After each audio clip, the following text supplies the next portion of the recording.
even if it's not in the entrepreneurial world, what other things am I focusing on that I shouldn't be? It's a very good point, and now you've got me concerned of how many times am I just focusing on outcomes. I've got to say the YouTube sub count metric is the most horrible thing in the world because it plays so hard into that variable reward ratio schedule that sometimes I click on there and we've gone up by 15 subs. Sometimes it's 0. And that's really hard not to get stuck on that outcome and just be on there. How many videos did you put out this week? How many times did you really work hard to script before you put something out and really dialing into that part of the process as opposed to how many subs did it get? How do people like us, with a drive to excel and a belief in our own agency, navigate life's complexities? How do we sift through the vast sea of knowledge to find actionable insights in areas like habits, health, wealth, and relationships? Come with me as I interview intellectuals and all-stars to refine life's ungoogleable lessons. I save you time and effort by finding the best of life's messy questions in this podcast to give you the answers. My name is Blake Bottrell, and this is the Distilled Podcast. All right, Andrew Wilkinson, the man who needs no introduction. Welcome back to the show. Happy to be here. You keep bringing me back, man. I'm more than happy to keep coming back. I love these talks. I figure today we just go through a little bit of what we've been talking about as the rocky cutscene, the messy start, the posting into the void, whatever you want to call it, this sort of beginning of the entrepreneurial journey. I think one thing that I was reflecting on as I started putting together just a couple thoughts for the conversation was it'll be fun to look back on this as a mindset of where we were at the beginning, because I don't think a lot of people get to take advantage of what their mindset was at the start. They have like the output of what they were creating at the start, but they don't necessarily have the internal monologue of, oh yeah, I was thinking about this thing while I was posting all those early episodes, or while I was posting all those early YouTube videos, or while I was writing all those early newsletters. So I think it'll be fun to look back at this conversation as a early inflection point. Yeah, the digital diary entry of the meltdown upon meltdowns of, oh my God, I posted this and no one has seen it. What am I doing? I think for me, a lot of where I'm finding the energy right now is the enjoyment of looking at where I started. And I wrote the newsletter about this last week, kind of serendipitously. Where I started at the beginning and where I am now, I can see observable differences in my writing style and the enjoyment of what I'm writing about, like 18 months from when I started writing, and the enjoyment of understanding that I'm getting slightly better at the podcast 33 episodes in now. So it's definitely not close to where I want to be, but the measuring the gain instead of the gap is where a lot of the fun's coming from. Yeah, the gain instead of the gap is something that, who is it that's popularized that recently? Because I've started to hear it way more often. It's two gentlemen who actually wrote a book, and their names are Benjamin Hardy and Dan Sullivan. I think it's behavioral psychologist and business guru kind of guy. So they wrote a book, and it's called The Gap and the Gain. And I'm sure it's been floating around the podcast world, but I heard about it probably a year or so ago. More than that, I think, probably, but it's definitely a premise that I've reflected on, that I used a lot with clients when I was way more in the self-improvement space, for my insistence on them taking like a physique photo at the beginning. No one wants a physique photo from when you're not feeling good about yourself. Maybe you've got a couple of extra rolls from the sort of Christmas holiday break. But then every single time, sort of 12 weeks into a program, if they've gotten in better shape, they adore having that photo because it speaks to that gain, that we can all look at the miraculous physique on bloody Chris Hemsworth type, but being able to see your own gain is truly helpful, and it's not always the most visible, let's say. I think when it comes to physique, that's obvious and clear if you have a photo, but especially in the creative domain, it's not always straightforward unless you can really capture it. That's an interesting concept. The hard to pin down area or observable. This goes back to George Mack's hidden observable metrics thing again. I swear to God, we're going to talk about him for the next hour. But it goes back to the hidden observable metrics thing. Like you said, it's really easy to measure beer belly versus six pack abs. But understanding the degree to which your creative abilities have improved takes a lot more introspection and belligerent understanding of where you started, a real tough look at your own abilities in the beginning, for sure. Yeah, 100%. And this is why I'm not a huge fan of the idea of removing your work from the beginning. Like, you may be able to call me up on this in like 5 years' time when I've just deleted everything from the start. But for me, I think it should stay there as like a testament of where you came from, of those early videos, to be able to reflect back and see it, and to always keep some kind of trinket or piece of where you started to be able to have this effect. Because honestly, I went back and watched our first ever Tinder video this week because I was doing prep for another podcast that was going to be very Tinder heavy. And I loved it. In part, it made me cringe because it was back at the like a cut every 6 seconds, which versus like the long stretch format that we do now. I was just like, oh my days. What was I couldn't speak for more than 10 seconds flow without just needing like an edit or something like that. So it was fascinating to go back, but it made me feel better about all the time that had been spent, all of the rocky cut scene of me just having to turn on that camera and speak for like 30 minutes solid, just trying to get my point across without being upset about the ums and the occasional loss of track of where I'm going, and pulling that back together. So maybe this is just a note to really try and document the beginning, which I suppose is what we're doing here, but for anyone else to have that like documentation of your journey. Never forget to take the photo of the start, whether that's a metaphorical photo or not. When I was back doing the photography stuff and I looked at the growth curve of when I started versus probably 2 years, 3 years later when I was finished with my trip to Thailand and then came back and started working with some models and nightclubs and all that sort of stuff. It was sort of when I was tying a bow on my photography journey, not to say that I won't go back to using those skills in the future, but I remember doing exactly what you were saying of going back and deleting or archiving old posts. And I ended up purging most of the Instagram account. Thankfully, I only archived them and not deleted them. I didn't even know that was a option on Instagram until one of my followers mentioned it after I talked about getting rid of some old posts. But I kept a handful from the past era, and it is fun to occasionally go back and look at the progression. It wasn't enough to make me keep the 200 photos from the start of the photography journey where I was taking a picture every day of shadows on a wall or my fingers on a guitar fretboard or something like that, because I was really trying to get into just the routine of doing it every day. But it is handy to be able to go back and look at that. We've talked about this Rocky cutscene idea a couple times here. I just want to flesh this out for people because it won't make sense to anybody except for us or anybody that watches the Modern Wisdom podcast or listens to the Modern Wisdom podcast. But Chris talks about this idea of the Rocky cutscene, and I think it was in an episode with Hormozi where they talked about it, and it could have been Alex's idea to begin with, I forget. But the idea is that the Rocky cutscene in the movie lasts 30 seconds, but the Rocky cutscene in real life can be a decade long, and nobody likes to tell you that it sucks while it's happening.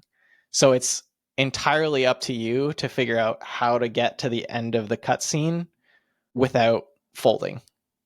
Painful. And seemingly music. There's a reason that they always throw music on the montage. Maybe that's the secret ingredient to co-fly through.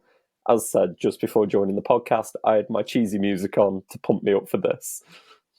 What do you think about when you've seen a little bit of traction now and there's actually tangible benefits that are starting to roll into the business entity for you? How do you work on not losing the posting into the void mentality and adopt a, hey, this is working, I need to change up and do something else immediately? What's the onus to continue to do what you're still doing, even though you've now started to see a little bit of success from it? This is the best question going right now because it's really timely and relevant for me. This is the week that my channel became monetized officially. We are now making revenue on YouTube, and that had been my goal for the last 13 months. That I started a channel, and the whole aim that I always used from the start was like, let's get it monetized. And that's what I was aiming at. The 4,000 watch hours you need, the 1,000 subs. And we finally crossed 4,000. And you know what? Exactly what you would expect happened. The like Olympian effect of we passed 4,000 hours, and then I was like, yay. Oh no, what now? I was just like, because I'm such a metricsy kind of guy, like I love running, I love trying to beat a time, that this 4,000 hours worked so amazingly for me that I was measuring a little bit of my success based on, oh, amazing, this video's managed to get us like another 70 hours, awesome. But overnight, the amount of hours watched became nearly a irrelevant metric for me. And I felt that. I definitely felt that this week. And it's been maybe about 4 days that it's taken me to really try and adjust to what my new sort of sights are being set on, of what I think is something good for me. Because funnily enough, those points when everything's going wrong is usually when I have the most motivation, which is somewhat counterintuitive. I distinctly remember me and you having conversations when I'm just like, I don't understand what's happening. I'm putting the videos out, they're going nowhere, even though the ones previously did, and these seem to be of the same quality.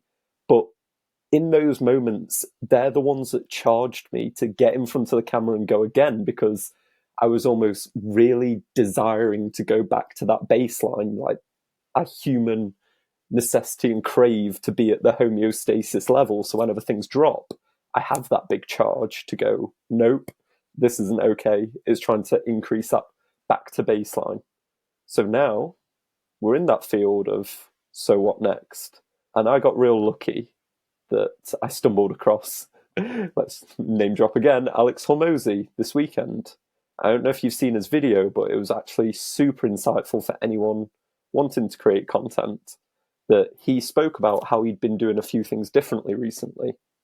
That he was kind of experimenting a bit with maybe branching out his brand. I don't know if you've seen it, but he did like videos on his diet, that this is what he eats in a typical day, some kind of vlogs.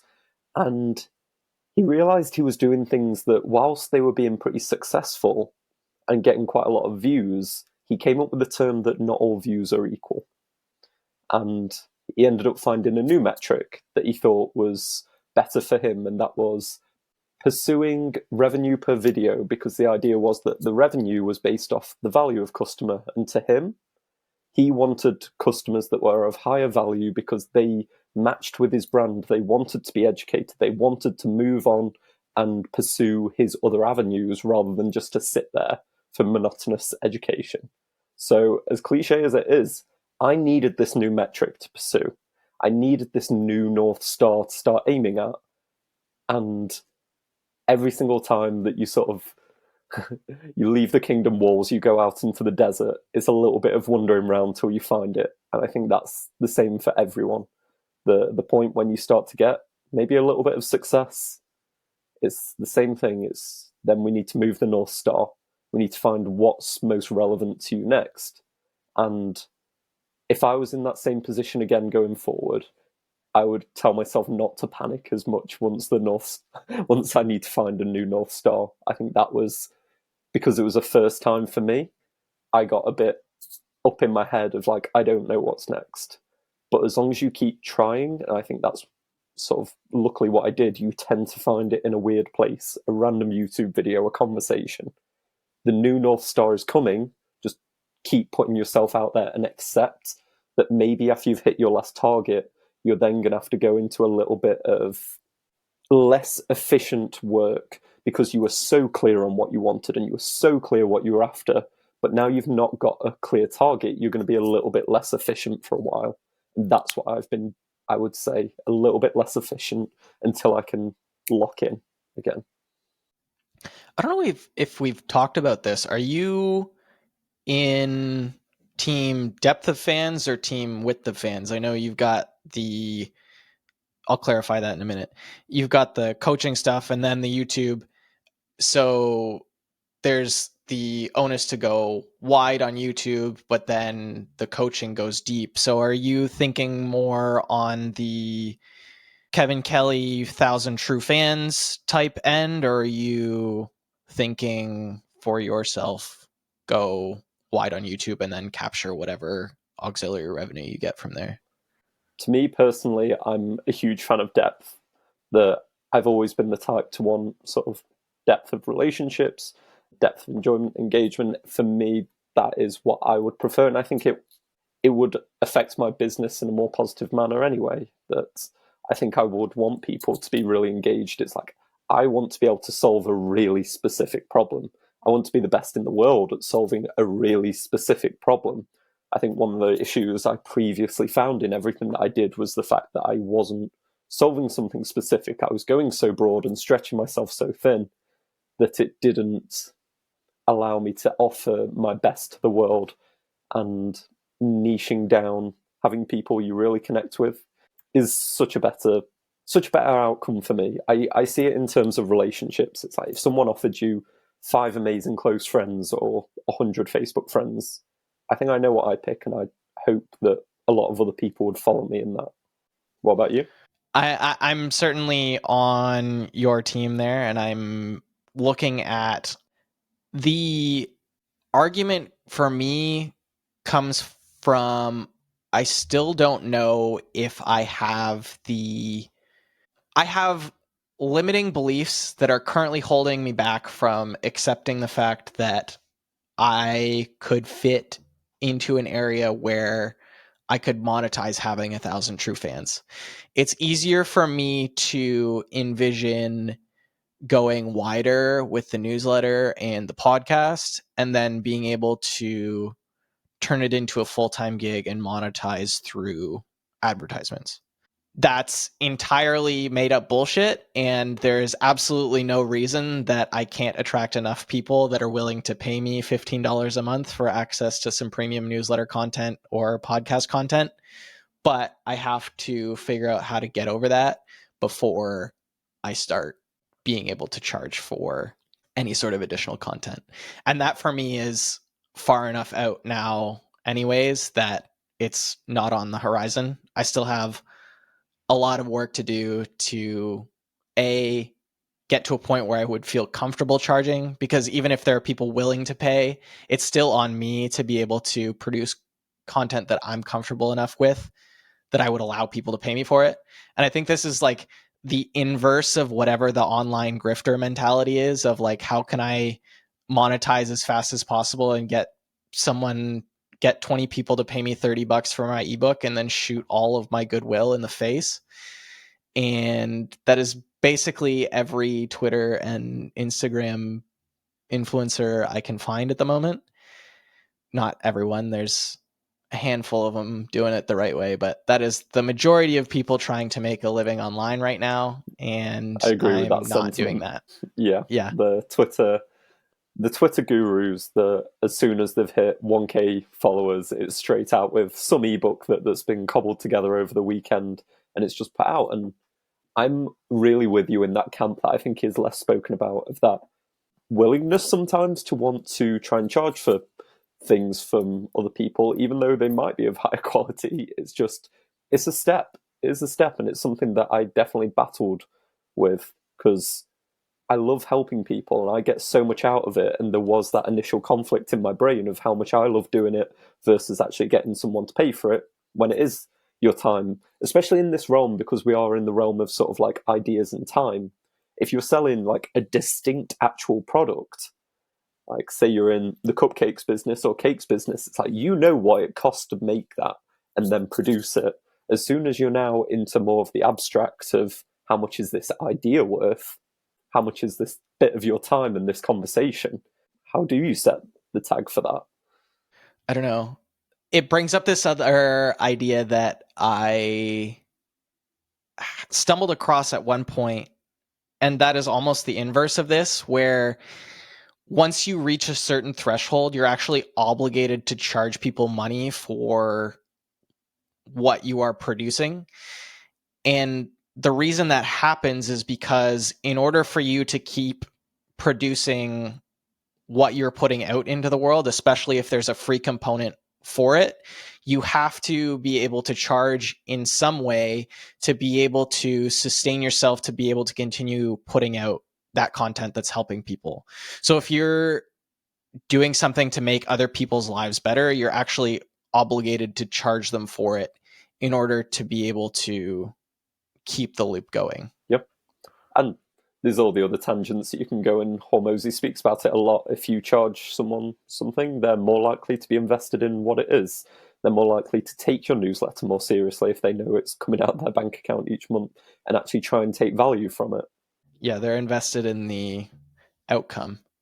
And I think this comes back to something that I didn't have the epiphany. I had the epiphany thrust upon me when I was recording earlier in the week with a guy named Dr. Eric Helms. And it's an epiphany around processes and outcomes. And it's going to spark a newsletter. And I don't have the full idea fleshed out yet. But the epiphany that we came to, or I came to during the conversation, was that people often confuse processes for outcomes. And you're saying, Blake, that sounds stupid. Obviously, outcomes are very different from processes. What are you talking about? And we were having a discussion on the idea of progressive overload, which is the idea that every once in a while you add weight to a bar when you're lifting in the gym to get stronger. And during that discussion, it came out that obviously I thought it was a process. And Eric very kindly explained to me, no, this is not a process. Progressive overload is the outcome of the fact that you get stronger. So you don't put weight on the bar to get stronger, you get stronger and then put weight on the bar. So is this whole idea floating around in my head now of processes versus outcomes, and being able to focus as much as possible on the process, especially in this early stage of the entrepreneurial journey, is where I think a lot of the value is. And it makes me wonder what other processes I think I'm engaging in, but they're actually outcomes, and if I should be focusing elsewhere. Even if it's not in the entrepreneurial world, what other things am I focusing on that I shouldn't be?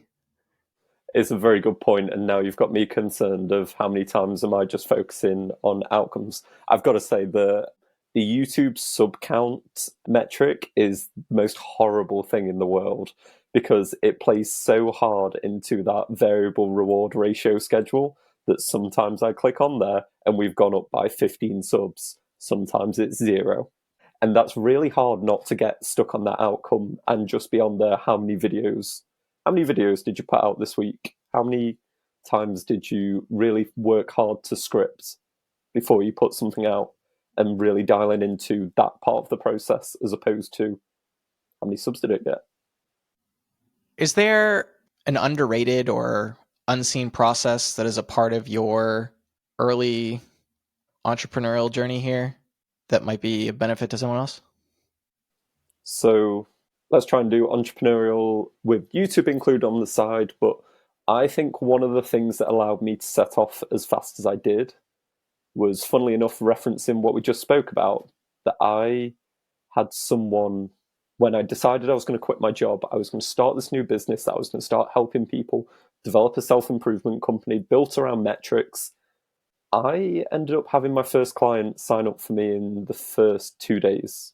he was a friend. It's the standard process of like reach out to your friends. And once again, I had to put a price on that. And because I didn't want to charge much for my time, I pretty much charged £10 a week for something that included like an hour contact time plus an hour of my work outside of that.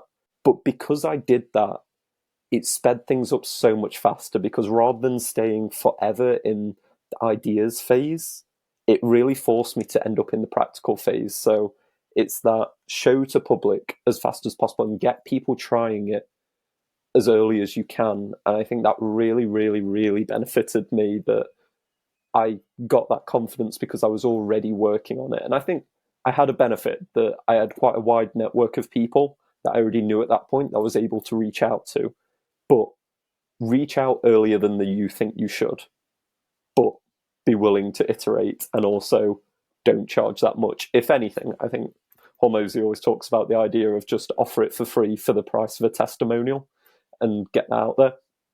And it'd be hitting on that. I think that was a major key to my success, because say I hadn't done that, say I'd have stayed in that ideas phase for like 2 months, I would have put more pressure on getting that first person. I'd have not known what had really worked, and it'd been a complete bloody waste of time, if I'm honest. So I think that one was a huge key for success. And then in the YouTube, like in reference to like YouTube, but I think this could get extrapolated out. At the point that I made the pivot from being high production self-improvement videos to more authentic, long shot, sort of one shot videos in relationship to dating, I got really lucky that I sat down over the course of a weekend and shot maybe 15 videos. So when we made that pivot, it didn't matter that the first 3 went badly wrong and literally ended up getting like 30 views compared to like the hundreds we were getting before, because I didn't carry that into the next video. I had this buffer that I built up like a war chest, and I was able to put out all of those 10. So when you're testing out an idea, maybe do a decent batch first rather than do one and then, oh, did that go well or not? It was like I had 10 of these new style of videos because the first few flopped. And then I think we got one that managed to do 700, and then a few more that spiked, even though a bunch more died. There was a bunch more duds. So having a big enough sample size as well, that if you're going to commit to writing a newsletter, I've seen this with a friend as well that started writing a newsletter. I don't think you should start by writing one. I think you should write maybe like a batch of 6 to have something to work with. So when the first 1 or 2 don't go that well, because it's the start of something new, you're not already disheartened. You can sort of eat into your batch that you've done before whilst adapting for those ones that are coming maybe 6 down the line. So yeah, if you're beginning something, don't put all your eggs in the basket of the first thing you put out, while simultaneously making sure that you do put stuff out early. Distinctly for me, they were two big hitters, high leverage points. I like that. There's a long-term commitment in there that feels right to me. And I think anyone who goes into any sort of entrepreneurial or creative endeavor or content making endeavor needs to walk into it with the commitment before they even start that they're going to do it for several years before even assessing whether or not they succeeded at the start. And this is a framing thing for me that I even used on a video shoot during my work life 2 weeks ago when I was filming a customer testimonial. And if you walk into something with the exception that it's going to take a long time, or that you're going to mess up, or that it's going to be more painful than you understand. What's the adage? Everything in business takes twice as long and costs twice as much money as you think it is. There's 3 rules of business. Everything costs twice as much as you think it will, takes twice as long as you think it will, and you are not the exception. So if you walk into things with the idea that it's going to take a long time, you can frame it for yourself up front. And the framing that I used on this customer testimonial that I was filming a couple weeks ago is I walked onto the site and I was filming with a gentleman, and the first thing I said to him after the pleasantries and getting caught up again was basically, this is going to take 15 to 20 takes before we even get anything that's remotely usable. And in doing that, you sort of prep your talent, or in this case, us, if we're doing some sort of creative work, you set the stage for the understanding that if I fail 25 times and then succeed on the 26th time, it's going to be okay, because I already knew I was going to fail 25 times before I succeeded on the 26th. And in doing that, he got up and rambled for 5 minutes right off the start. First take there was definitely some cleaning up to be done, but that was a truthful statement. Oftentimes people will take 15 to 20 takes looking at a camera for the first time, or talking to someone next to a camera for the first time, before they're even comfortable getting their own name out in a full sentence sometimes. So having that long-term commitment at the start, and then framing it as such, and making sure that you're aware that however long you think it's going to take, it's going to be longer than that. So I like that. When I started the podcast, I sort of committed to myself that I was going to do this for 3 to 5 years, regardless of what the outcome looks like, and assess at that point. Because for me, going back to the $30 ebook earlier, I don't have any desire to get 1,000 followers and sell a $30 ebook one time. I actually enjoy the process of having these conversations, and I enjoy getting to write the newsletter every week and doing the research for all the guests that I have on. And I don't need this to succeed in a year and a half. If it takes 10 years and then I become successful and get to do this full time, then that's great. That's what the timeline is, and we'll go from there. I always interpreted the like follow your passion thing as something of a hippy dippy statement. And the further we go down this road, I see exactly why they say follow your passion, because you're just not going to bloody do it otherwise. It's like you need to actually quite like this thing. Like you need to be really engaged. Like I'm just drawn to the concept of helping people, especially with relationships, and I do it for free. What would you do if you weren't even pay, like if you had infinite money, money wasn't an issue, what would you do? And it's like they're the things you want to pursue, because they're the only things that you're going to put up with for long enough for them to succeed. And it isn't just like, oh, hippy dippy, yeah, find your love. It's like, nah, it's probably the only thing that you're going to be able to have the mental endurance to see through, as if you genuinely enjoy it. So if you're in it for an ulterior motive, you can probably still pull it off, but it's going to be less likely and it's going to be way harder. It's like find the thing that you'd like to do, and that might take experimentation, but be in it for the right reason. I think this comes back to a little bit of what you were talking earlier about just get going, though, too. There's a little bit of a feedback loop on the motivation, passion, action side. And I think it's good to just start walking in a direction. And then, like you talked about, if you have to pivot slightly, pivot. And I think this is important because we're teaching a lot of kids that they have to know what the fuck they're going to do with their life at the age of 16 for the next 40 years. And it's paralyzing a lot of them. And they're just opting out of life altogether. They're saying, come back to me in 10 years and maybe I'll have it figured out by then. And in the meantime, they hang out in the basement or play video games with their friends or do any other number of things that are not becoming a productive member of society. And I think if we just get people to start walking, we can shovel out the path in front of them as they go. Yeah, truly. The getting yourself walking part just starts to align. I'm going to take it back to relationships when I speak to guys and getting them to go talk to a girl.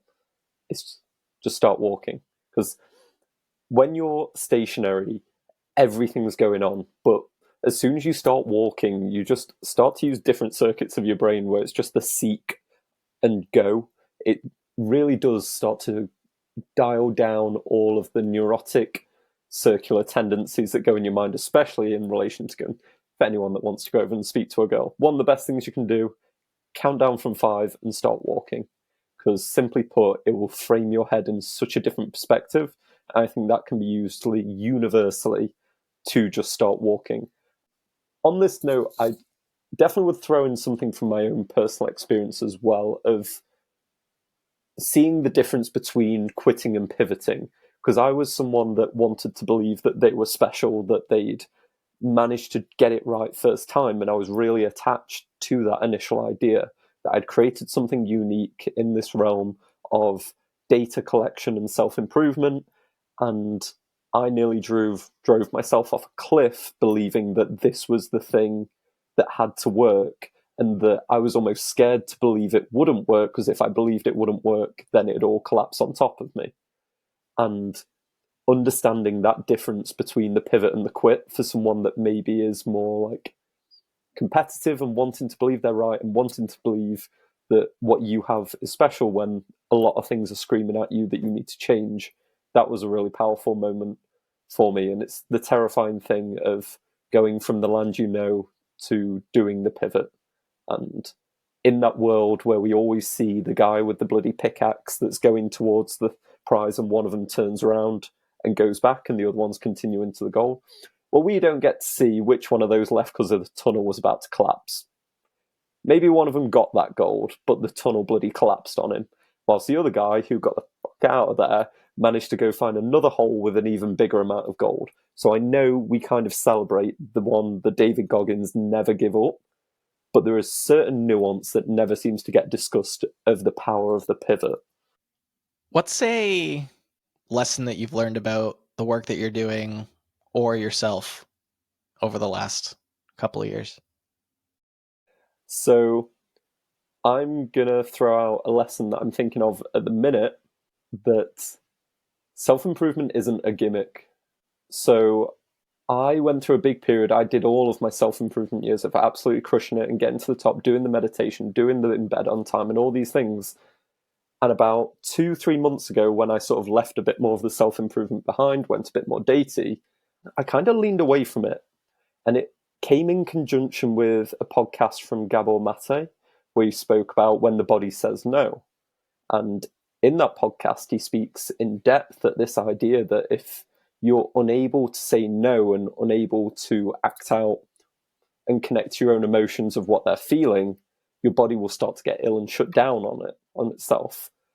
And it hit me in a certain way that I interpreted that of all these years where I'm pushing myself with the cold showers, I'm getting myself to do all this self-improvement stuff. Am I actually causing more harm than good? Am I actually not improving through the self-improvement stuff? And I'm just pushing myself against my own will that could come back to bite me in the ass and that could end up causing some disease because I never said no and was doing things that I didn't want to do. So I ran the experiment and I started to say, basically, F it to the midnight cutoff of tech, screw it to being pretty strict with my diet and not doing daily press ups and not doing all these things to see if, like, oh, well, I'm appealing to what my emotions seem to be saying that I want, what I want to do. And let's say I ran the experiment and it failed dramatically. Turns out it's not a gimmick. I went through a period where I was just not very productive and not very happy with myself because of that. That this period of my life managed to reinforce to me truly that you are such a better person when you find out what your fundamentals are. What are the things that get you ticking? Maybe you don't have to be on every bit of the intermittent fasting at the same time as a cold plunge and all these other things. But there are certain fundamentals that appeal to you specifically. Mine, that I seem to not be able to live without, is a midnight tech cutoff because I have this night owl mentality that can get the better of me. And this is perpetuated by having the ability to go on tech. And that negatively impacted me from like an entrepreneurial perspective a lot because you can use that little justification of it's work related, of it's this, and then 2 a.m. rolls around and you're watching Mauler's breakdown of why Doctor Strange and the Multiverse of Madness absolutely sucks, and you're like 3 hours deep into it. And it's just, for me, I need that. I need that midnight tech off. And for some reason, daily press ups, for me, it just seems to change my mindset about who I am. And finding the perfect balance of the fundamentals. What is your 80-20? Because I think this is where people get lost. They see that 80% benefit from the fact they've figured out, maybe I want to brush my teeth before I go on tech. Maybe I put my phone outside. Whatever your 80 is, then they chase that 80 for the rest of all the little habits, and they end up being at a net loss. So I have a thing now where I've set maybe 3 basic things that I just fundamentally have to do. And one of them is the tech cutoff at midnight, the press ups, and no YouTube Studio on my phone, because that one's it's like, if you want to check on your little sub count because you're a little crack addict and you want to see if we've gone up, you want to see if you've got 3 more views on a video, right? You've got to go onto the laptop. We're adding some bloody friction for you. Just a little nutcase. So the thing that I learned recently that really hammered home for me is that all of this, everything that we do, is not a gimmick. It's genuinely life-changing when you focus on the 80, when you focus on the 80-20, and you don't maybe go down the rabbit hole of potentially down more of a Huberman style of like, oh my God, how can I get that extra 1%? Fuck the 1% is what I'm saying.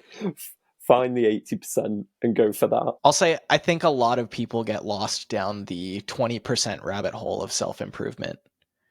And it just comes back to the just do the thing, or just get started, or just do what you can at the beginning and don't worry about that last 20%. I think it's funny, we've come to the same conclusion over the last little bit here, where I realized that I don't have to be a 24/7 productivity machine. Like, that's not what humans were built for. And I'm allowed to take some downtime, and I'm allowed to have just some time that is not scheduled, or is absolutely just sit down, play video games, watch the YouTube video that I probably shouldn't, do all that stuff. But I think it's finding that 80%, like you said, and optimizing that. Again, I wrote a newsletter a couple months back that was, don't trip over dollars to pick up pennies. And it's just the idea that you shouldn't be ignoring all the big buckets in service of the small little things that are the life hacks or productivity hacks or whatever that you think are going to make the big difference, because the majority of the big difference is just do the thing. Yeah, 100%. And I want to tag in another one on top of this that I think it fits nicely with it, of a learning. You are not special is what I think is something that I've really had to hammer home. And it's like, if you think you're sort of like that 80% that should, no. Every time I've encountered this of, oh yeah, but maybe the rules don't apply to me here. The rules did apply. That was the thing that really charged me right now, where I moved into a field. I went from something where I was like super abstract, I don't really know what my exact job title is, all that kind of thing, but I'm making it work, to something where no, it's concrete. I know what I am because it's been done for a while. That we all like to think we're the special snowflake where it doesn't apply to us, but it does. And the more that you test that theory, the more you get sort of slapped in the face when you think you're the one on the outside, when it is simply not the case. I think that's really important. And I want to reframe it as, a lot of people would take that as a negative thing. And I want to reframe it as a positive thing really quick, by encouraging people that by not being special, there's a lot that you can learn from other people, and you can sort of stand on the shoulders of giants and take your authenticity and your personal life experiences and apply it to the lens of what has already been done, and fast track the progress you need to get to a place where you're happy with whatever it is you're doing. So I think not seeing this as a negative and allowing it to keep you stood still in your tracks, or preventing the pivot, or having you quit altogether as a result of, oh, wait, I was working on this for 6 months and found out that actually all of this stuff has already been done before. Take that as a gift and an opportunity to reach out to some people who are 1, 2, 3 steps ahead of you, get the insight from them, and then keep moving. I like that you use the term fast track as well, because I think this is one of the times why we shy away from what might be fundamental fixes. That because maybe we perceive our entire universe through our eyes, we have so much depth of understanding to who we are, so it does make us feel like maybe our case is different, which often might lead us to rejecting what is that core fundamental advice in pursuit of something that is that more niche answer. But in overlooking the fundamentals, you lose your ability to fast track, because maybe if you weren't feeling that good, the simple answer of sleep and exercise might have worked for you. But our natural inclination is like, I'm not saying this is anyone in particular, because I know it's me, it's all of us, that was just like, nah, that wouldn't work for me. Now, you don't quite understand the nuance of my situation. It's not quite sleep and exercise. And I think that's where we fall down and we lose the ability to fast track our success, because we're unwilling to see ourselves as the normal. I'm sure you've seen the study of when they took people in and gave them a measure of their intelligence, and then when they came out, they surveyed them to see who had sort of taken the news best and who was struggling. And you would expect it be the people that came out and were told that they were below intelligence to have taken the news the worst. But they said no, it wasn't them at all. It was the people that were told they were average, because we hate to be told that we're average. We want to feel special. And because of that, we often reject what would have been the best advice. And we go in pursuit of maybe the more expensive, new, like niche thing, thinking that's going to be the fix. But we lose that ability to fast track when we do that. So sometimes the ego gets in the way of progress. So I think part of the biggest lesson for me, and I hope people can take some stuff away from this, and it's not just entirely applicable to podcasting and newslettering, but the biggest learning for me over the last year and a half has been sort of the importance of preparation ahead of things, and the idea that building time to think into your day is super important for anybody who wants to have any sort of creative endeavor. And I'll hit this home with a point from Rob Henderson, who mentioned in his newsletter a couple weeks ago that he basically spends about 8 hours a week writing a newsletter that he posts 3 times a week. And the idea is, yes, the time that a lot of people would consider quote unquote work is 8 hours. He does 8 hours of work a week. What people don't see is there's also 60 hours a week that he spends reading and thinking about what he's going to write in the newsletter every week. And that having that preparation and having that time built into your calendar that's blocked off, that you're like, okay, I'm thinking about this today. We're solving this problem today. We're prepping for that today. That has been a super valuable reframe, especially coming from him, knowing how long I spend prepping for stuff. It gave me a little bit of validation to be like, okay, I am on the right track here with the amount of front facing time to back facing time. And I think people sort of intuitively understand this in other contexts, in that if I am going to be a wedding photographer, for example, I could be on site for 8 hours, and I am then going to spend 20 hours editing those photographs that I am preparing for the person. So you're not just paying for the time people are there, you're paying for all of the editing time behind the scenes, you're paying for the years or decades in some cases, not me, I don't have decades, but the expertise sometimes that goes into coming up with those ideas or preparing those photos, or you're paying for someone on a video shoot who's there for half an hour and then they're going to edit something for an entire week. And people sort of balk their head at the idea that a lot of freelancers get paid an exorbitant amount of money or have a very large hourly rate. And that's because you don't get the hourly rate for the back end.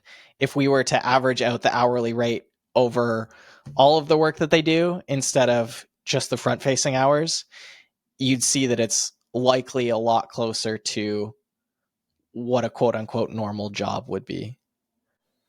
Yeah, I certainly agree. And even during that, I was thinking of the sort of reversal, because you were speaking to the exact problem, sort of freelancers, and freelancers getting bigger. And I think it's only going to become more of a thing that people consider. But as you spoke about it, the only thing that rung out to me was my current, let's just say, friction I'm having with being able to sit down and script for ages, but connecting the dots to see that I am being paid for this. That all of that back time, and I like that you spoke to the experience that you're gathering and all the things that you do, and really trying to reinforce into your mind you are being paid for this time, because it's packaged up and you're just getting paid in arrears at that future point. And whilst that might not be the most novel concept in the world, it's still one that would take a lot to push it through, to take it from concept to actually truly considering that when you are sat there studying and looking for podcast guests and doing things that related to reading for the newsletter, actually fully seeing that as I'm being paid right now. I'm going to try and adopt that. I'm going to see what I can do of just being actually in the full belief that I'm being paid for this right now. It's just the money comes in later. What's something fun that you've seen or watched or learned or read recently? So I'm going to say this is fun, but it might just be fun for me. I think Blake knows this, and anyone that's come across me probably knows this. I've been on what could be called a crusade against Tinder for the last couple of years. And one of the things that I'm enjoying right now is that I'm truly starting to see the cracks in the armor start to show. So Tinder's subscribers, the paid subscribers, have now been decreasing for the last 5 quarters consecutively. The price of Match.com's stock, who own Tinder and a bunch of the other dating apps, has dropped 80% since its peak post-pandemic. It is truly starting to be the end of days for dating apps. And I appreciate you might have been after some fun content there, but to me, this is the best show in town. I am so happy that Tinder and all the other dating apps are really struggling, because it's an example of the power of the free market, that if you're just useless at what you're supposed to do, it will start to come for you. And they had all the warnings. People have been saying that dating apps are useless for ages, but they're just like, it's the only option. What are you going to do about it? Well, the roosters are coming in. Like, I'm so happy about this, because they are such a scourge on society, and they're finally starting to have to face up to the fact that they did half-arse this, that they really didn't try, and they did go more down the pursuit of how we extract as much money as possible from the lonely people in our society who were more vulnerable, and now they're paying for it. And all of them are worried. In every annual report now, they have to report upcoming concerns. It's the fact they're not getting adopted by Gen Z, and it's the end of days. That is it for me. So that is the funnest thing for me right now, is just watching as like the 3 horses of the apocalypse come for dating apps. I love it. I have another small one too, and that is the existence of examine.com. And this is something that I discovered while doing research for the podcast last week. And it's exactly how it sounds, examine.com. And what this is if you have ever had any want to understand a supplement, a medication, a treatment, anything like that, go to examine.com, type in Tongat Ali, type in creatine, type in whatever you're looking for. There is a full breakdown of all of the latest and most important science studies, everything that you can find backed about that supplement or medicine or whatever it is that you're looking for. And I just started playing around with it this week, and it is a fantastic tool that I'm definitely going to be using moving forward. Not that I have a lot of use for the tool, but it's fun to sort of play around with and understand the actual science behind a lot of the supplements that tend to get talked about or pushed around in today's day and age, where everybody's looking for that last 1%, right? Mm-hmm. All in one place as well. Convenient. There's going to be some physical health influencer gurus on Twitter that are going to have a meltdown when this thing gets popular. They're going to get power business. Nice. Love it. Andrew, thanks for joining me. Where can people find your stuff? They can find me at Honest Improvement on YouTube. That's got all my videos, connections to my website, and everything from there. Hell yeah, brother. I love it. Thanks for joining me, and I'll talk to you next week. See you soon.